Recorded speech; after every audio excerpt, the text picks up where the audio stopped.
Maayong adlaw mga kol. So another day, another delivery.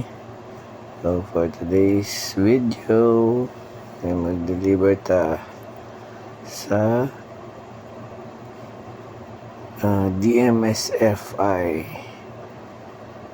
So ang nag-order kay mga estudyante. So food package ang ilang gi-order. So paingon na ta sa Jan's Food House karon.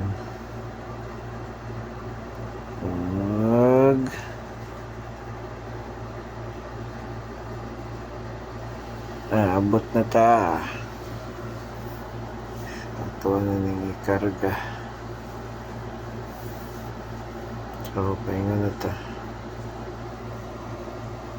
So, hinahinay lang tagpadagan, no? Kay medyo bugat-bugat niya itong dala. Kay worth 3.5 ni siya.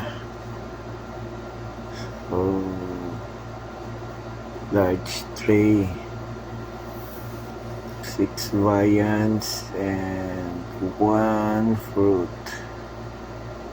So sa bahada day tani agin, okay, para straight lang atong agi. So hapit na yun ta. So sa atong right side makita nimo mo ng pinakauna nga mall diri sa Davao, ang Victoria Plaza. So doon na yun ta. Kunting kimbot na lang, abot na ta. So ako nang gitawagan si ma'am nga pahibal nga naabot na ta.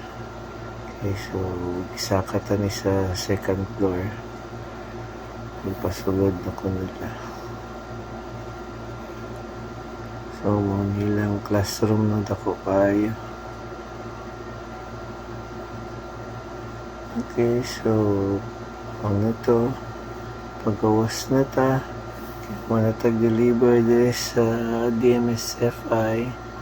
So sa mga wala pa day kuanda insurance, accident insurance, PM lang mo sa kuha kay para makabulumugon saon. So mga to, pero naglawa. Bye bye.